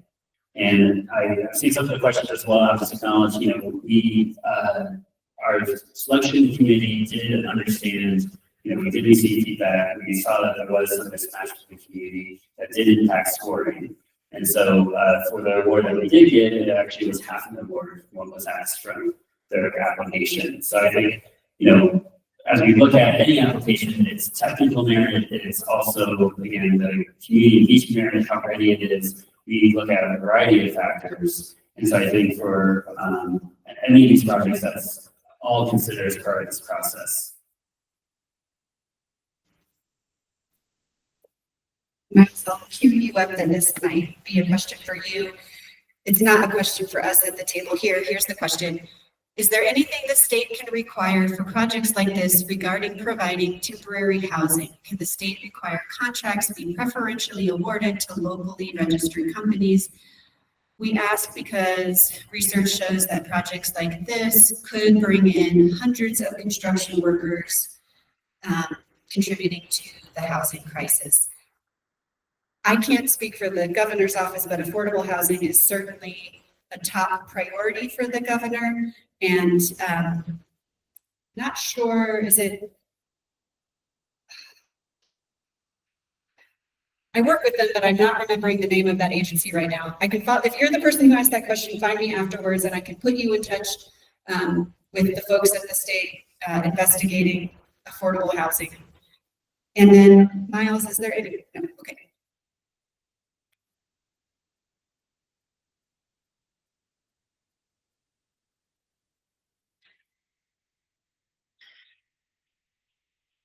Bryce, I think you've already addressed this, but why is the state giving grant money to a project? This question says many don't want when utility scale solar with battery is half the cost. So I guess the question is balancing different renewable sources. Yeah, as I talked about before, we do see geothermal has a unique role as we look to moving toward net zero economy. It does provide base load power, and we are seeing the costs come down. The federal government has a goal to bring the cost of geothermal down to $45 a megawatt hour. And we are seeing projects like Virgo and Google, where they have a 3 megawatt geothermal power plant for data center. They actually are demonstrating cost reductions to meet the federal goals over the next either 5 or 10 years. And so the market's evolving very quickly to be able to access heat in multiple places. And so for us, again, it's understanding how do we demonstrate what those resources are, and then for us, we just have micrograms of geothermal, so applying for geothermal funding as part of the process. Of course, geothermal does dovetail well with solar and wind projects. When it's shining, when it's flowing, the sun's shining, geothermal can have as much as a 98% load capacity. There's also some demonstration technologies, like I mentioned in Stevo Springs, where they can use off peak power. So when wind is really cheap or Europe, you end up with negative pricing. And I think it's even happening in Texas. You could actually potentially use geothermal to store energy as well. So we're seeing a lot of different applications of geothermal technology and the benefits of it emerging in a lot of ways of balancing of utility grid infrastructure, reducing peak demand, which means truly cost savings. A federal study showed, I forgot how many billions, but basically tens of thousands of miles of transmission lines being avoided just by ground source heat pumps. Instead of doing air source or ground source, we're able to electrify more efficiently and need less infrastructure. So again, all those benefits play differently in different communities, and different technologies are going to work differently. And it's not going to be one size fits all, because we have this really here in UV and looking at other communities. There's a different way that geothermal can play a resource. So yeah, it's definitely there.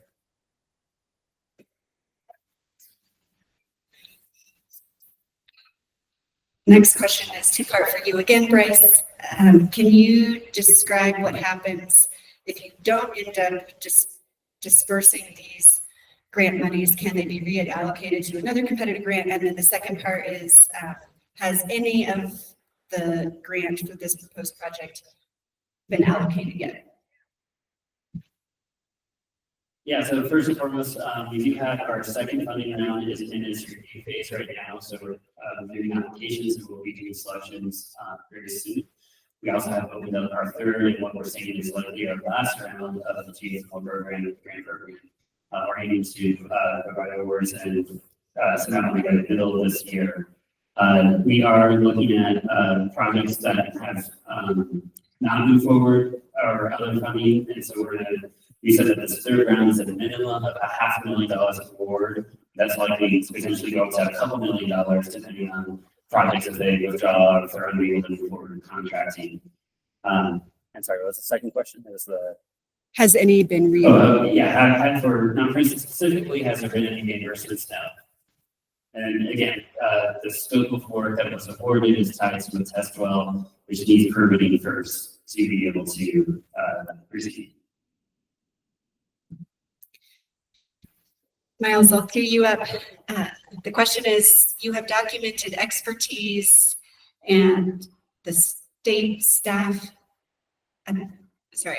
you have documented expertise at the state level for staff. How does the county level incorporate technical expertise?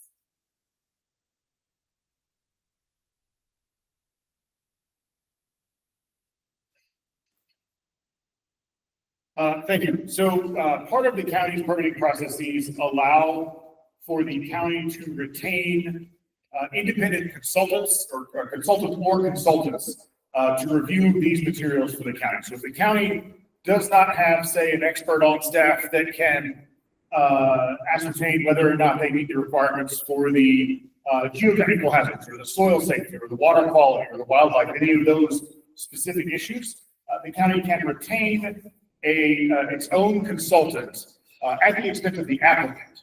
So it doesn't come out of the county's fund to review those portions of the application. So the county has a process built in where it can make sure it has the expertise necessary, given we don't have a specific geothermal development department or anything like that. This next question maybe is for Mike. What guarantees the operator doesn't change from binary to ESG based on science well results? So any type of activity would require approval of that plan and how the operation is put together. So I wouldn't say there's a guarantee, but any type of strategy would have to be independently approved. So if you went down the road of approving a hydrothermal system and then decided, actually, I want to deepen it and do an EGS kind of project, well, that would require a different permit to change to that different strategy. And that those different kinds of impacts would be addressed in that permitting process. I'm not sure if that's what you're asking, but I hope that answers the question.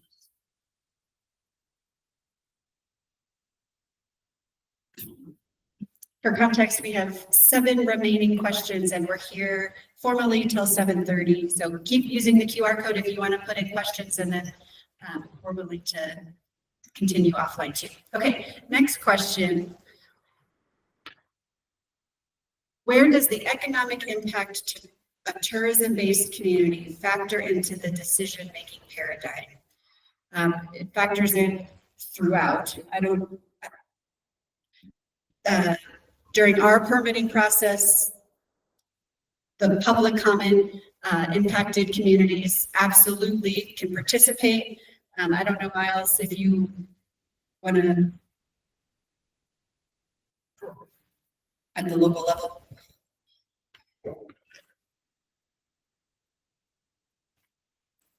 Thank you. So I don't have it, I haven't found the portion just yet, but there is an analysis that is required under the county's 1041 regulation about the costs and the benefits to the local economy. That includes things like the preservation of ag land or of wildlife habitat, or the future use of those sites for those purposes or for other economic development purposes. And so there is, I think, local economic development specifically, and the local economy factors into, and is required to be factored into the county's permitting process. So there's not a specific formula there, but it is something that has to be considered when viewing the project versus other alternatives, both on those areas and in positive and negative impacts that it might have to the community. Okay. Next question begins with a statement and ends in a question. You've mentioned public comments will be made available at several stages of a geothermal review and application process. What authority, if any, does the public have in rendering the final decision to build a plant? Who makes the final decision? So that's a multifaceted question that I'll take. From the ECMC permitting standpoint, our commissioners are the decision makers. The process in which they are reviewing an application, a permit, at a public hearing has, as Mike just described, gone through a rigorous review process. And so in order for a permit to be in front of our commission at the ECMC, it has already complied with rules. It's already gone through our permitting compliance process objectively, all of the stuff that Mike just described. Then there's the 30-day public, or depending on this 30 to 60-day public comment period. And then our commission hosts a deliberative adjudicated hearing.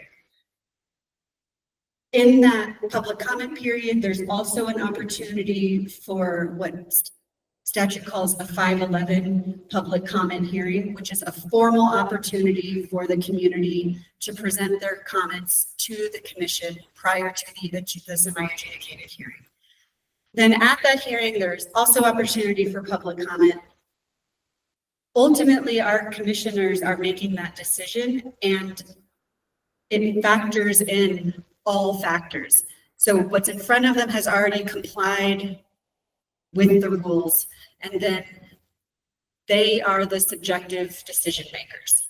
So I hope that answers this question of what authority, if any, does the public have?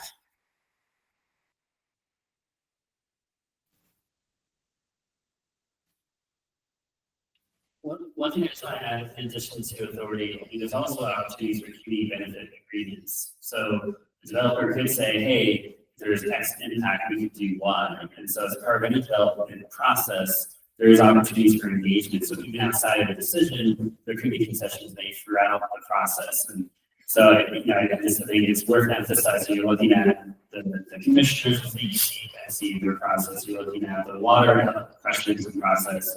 You have to have the off-takers, both if you're looking at electricity, with the local utility. If you have a thermal off-taker, that's a whole different set of stakeholders. So just to emphasize, there's a lot of different decision makers to have a project round out like this, and it is complicated. And every single pathway is going to have opportunities of engagement. The next two questions are in the same vein. How does public comment, public opinion, and public perception influence the decisions of organizations like ECMC? And also, the next question, if everything fits with the regulatory and administrative framework and the public vehemently objects, will you move ahead with the project in spite of community sentiment? I certainly cannot speak for our commission, but I am certain that they are eager to hear from you and want your public comments.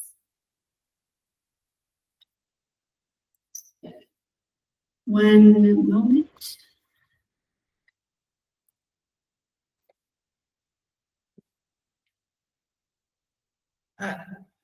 Ben, what was the process of giving this project the lease rights and making that decision? Incidentally, I could answer that, but I would pass that to you. The mic doesn't work anymore.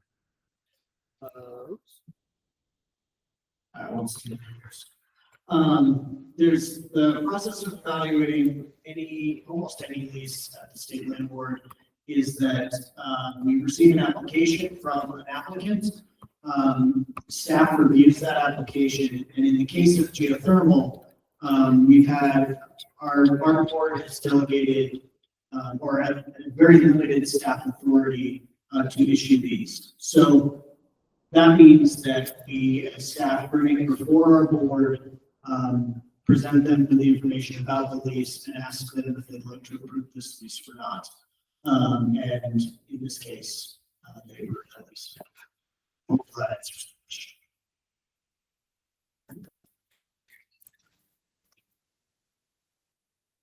I think I understand that you all are thumbing in your questions, so I'm going to interpret this question as, how do you characterize state geothermal regulations on the spectrum of tightly controlled through highly permissive?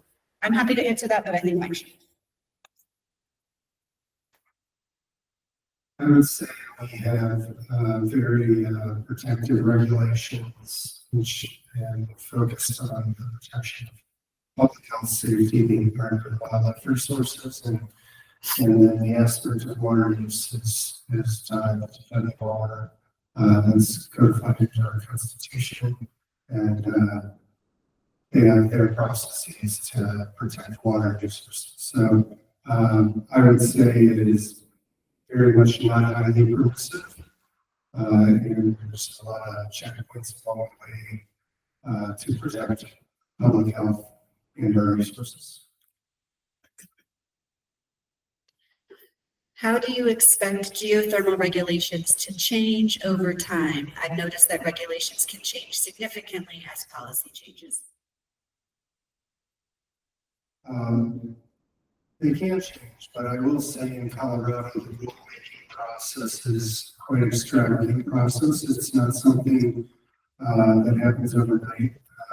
It is a very public process and takes many months of development and requires several days of public hearing, working through the minutia of every rule. So it's not something we take lightly, and it's not something we change on a whim. That being said, for any type of energy development, or new type of technology, or new technology or strategy, I think there is a need to be able to alter and adjust things as necessary in the context of any new technology.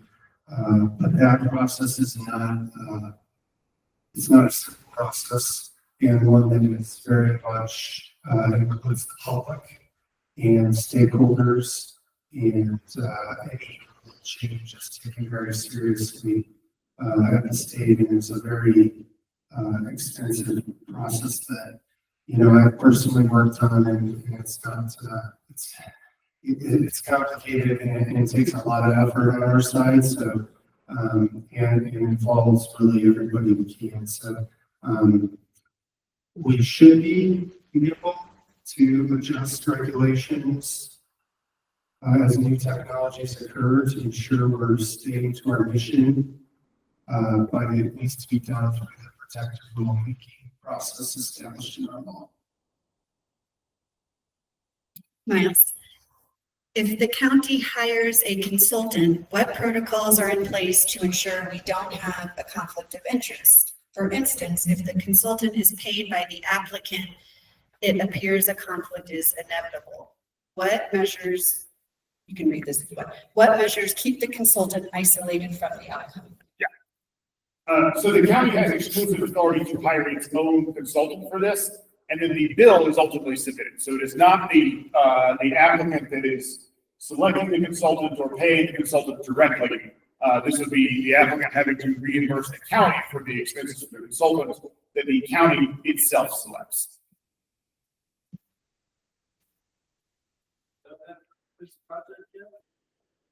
Have you done that for this project yet? We have not yet. We have not received anything from anyone on any geothermal yet. So we don't have any contract consultant agreements or anything like that at this juncture.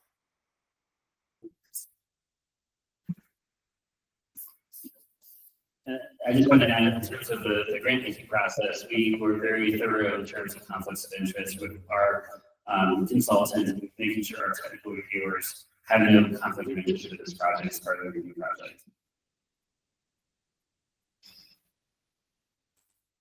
That is the last question that you all have submitted. I'll note that 29 of you submitted more than 40 questions right now, and we went through all of them. And thank you also if you submitted your questions in advance.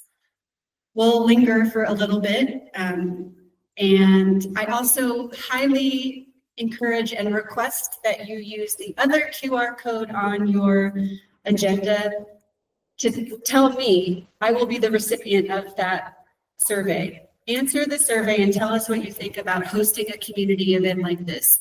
Was it helpful? What could we have done better?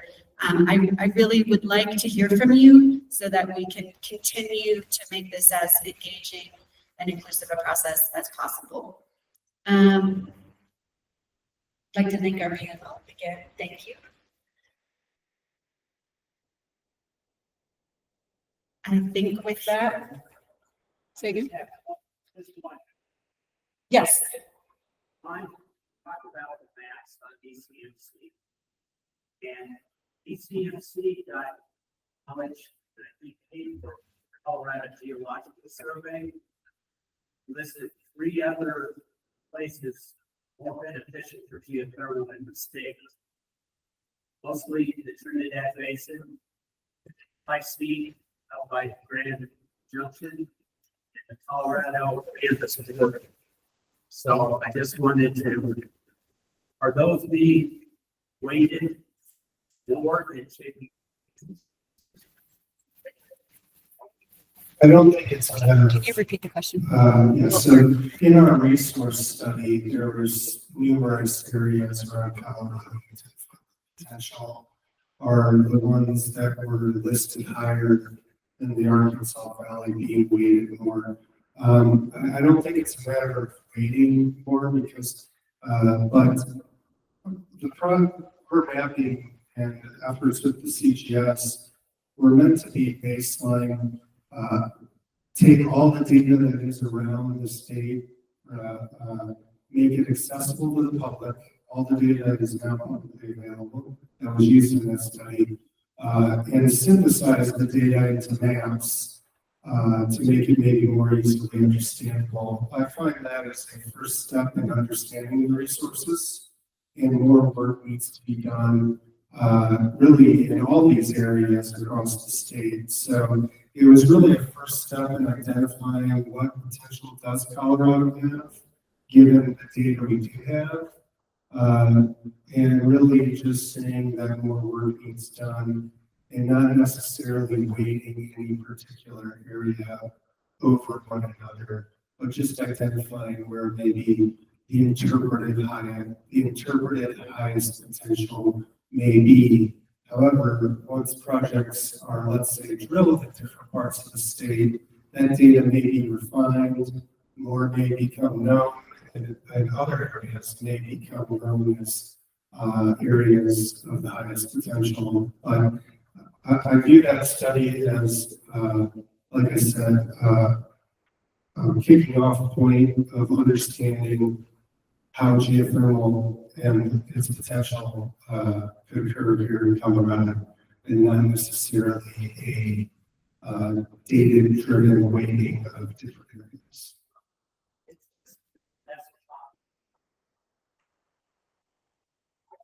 And I just want to be clear, from our first round, we did not receive any applications from those areas.